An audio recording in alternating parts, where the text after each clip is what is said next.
The world of No Country for Old Men is one of violence. The film introduces the audience to a lawless land filled with drug dealers, hitmen, and law enforcement that is always one step behind. The emptiness of the world creates an atmosphere of suspense because we know there's something hidden under the serene landscape. While a sunset used to be a brilliant spectacle, it's now a perfect opportunity for a drug deal to go horribly wrong. It wasn't always like this. Crime used to be non-existent, or at least manageable. But now, we see crime that no one can justify, that is incomprehensible, or in other words, crimes of irrationality. It is important to distinguish irrationality from irrationalism. Irrationalism is a philosophical movement that acted as a counter to the Enlightenment, which was an increased belief in rationalism, logic, and reason. Irrationalism is the belief that emotions control our actions rather than logic. We will be looking at irrationality, which is cognition, thinking, talking, or acting without inclusion of rationality, according to Wikipedia. It is more specifically described as an action or opinion given through inadequate use of reason, or through emotional distress or cognitive deficiency. Meaning, irrationality is more focused on the contradiction of logic, while irrationalism is interested in emotions motivating actions. You could tie irrationality to existentialism, where philosophers such as Sartre tried to make sense of an incoherent world where they saw living as irrational.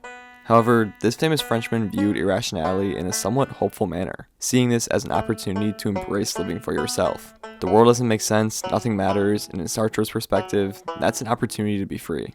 In No Country for Old Men, however, this irrationality is horrific and crippling. We see this take on irrationality in the first moments of the film, where Sheriff Ed Tom Bellington, Bell for short, monologues about the state of the world while Anton Chigurh is arrested. Bell starts the monologue talking about how the old-timers didn't even have to carry guns, and that he never misses a chance to listen to their stories, meaning he longs for the days of the past where violence was kept to a minimum. But now, we live in a world where a man killed a 14-year-old girl. The court claims it was a crime of passion, but the murderer said there was no passion at all, that he was planning on killing someone for his entire life, and we never know why. Bell certainly doesn't understand it. He says with crime nowadays, it's hard to even see its major. It's no coincidence that this plays over Chigurh being arrested, as Chigurh is a representation of the senseless violence, but we'll get to that later. This opening monologue clearly shows Bell's confusion about the violent world he inhabits, therefore setting up a world of irrational crime. Bell's irrationality is again seen later in the film while he reads the newspaper to his partner. When Bell is reading the newspaper, he comments on the nature of violence in the world, bringing up a story of a couple in California who killed old people for their social security checks after torturing them. Bell says it's war, but more significantly, that he doesn't know why they would do this. He sees no logical reasoning behind these actions, and who can blame him? Why would anyone do such a thing? Or as Bell puts it, "My God, Wendell, it's just all out war. I can't think of any other word for it. Who are these people?" After continuing with the story, his partner can't help but let out a stifled laugh. Bell stares him down, only to say, "What else can you do?" Again, this displays his belief in irrationality. There's no reasoning to these actions, and there's no logical way to go about it. Sometimes all you can do when facing complete chaos is to laugh. The irrational violence is even displayed in the movie's unique structure, where Llewellyn, the main character up to this point, is killed off-screen by nameless generic bad guys. It's sudden, tragic, and irrational. The audience isn't used to seeing movies play out this way. It is illogical for the main character to die before the movie ends by offhand bad guys. But perhaps the greatest example of irrationality is the main antagonist, Anton Chigurh. In one of his earliest scenes, which also is one of the most famous scenes of all time, Chigurh gambles a gas station owner's life on a coin flip. There is no reason to kill this man. Taking someone's life based off of complete chance is irrational. Although he lets the man live, Anton kills Llewellyn's wife in the same manner, with the coin deciding her fate. And it just so happens that fate is another theme of the film. Fatalism is a family of related philosophical doctrines that stress the subjugation of all events or actions to fate or destiny, and is commonly associated with the consequent attitude of resignation in the face of future events which are thought to be inevitable. We see the argument of fate versus free will represented in the characters of the film. For example, Chigurh believes in fate, that every action is predetermined and inevitable. This lines up with his belief in humans being lesser and weak, as they have no agency to make choices of their own.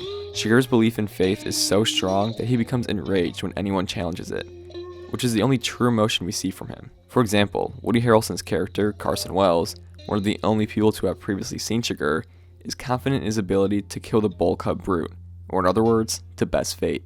However, barely any time after he's introduced, Shiger kills Wells after he goes through all 5 stages of grief in a matter of seconds.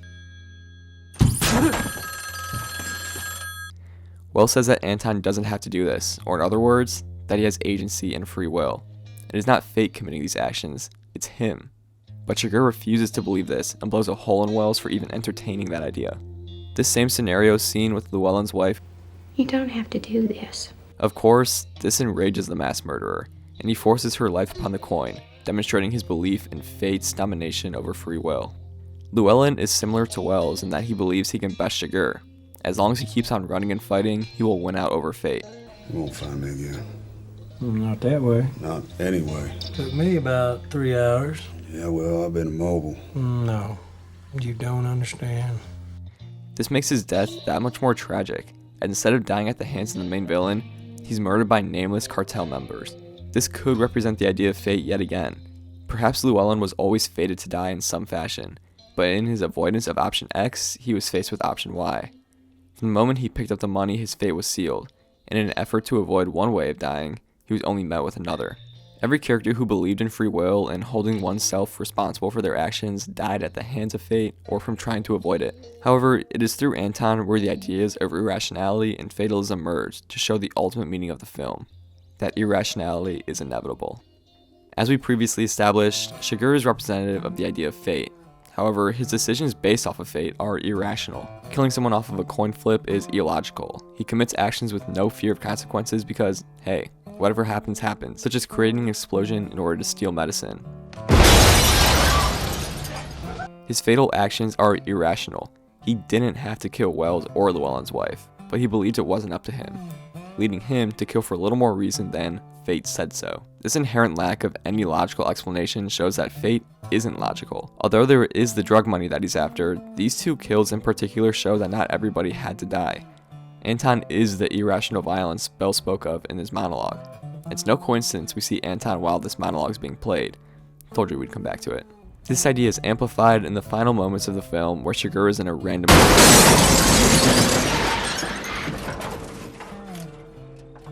How could he have planned for this? There was a green light, so obviously he went to drive through. But he was in the wrong place at the wrong time. There was no logical reasoning as to why this action took place, but nevertheless it did. The illogical fatalism Shiger believes in is cemented because it impacts everyone, including fate himself.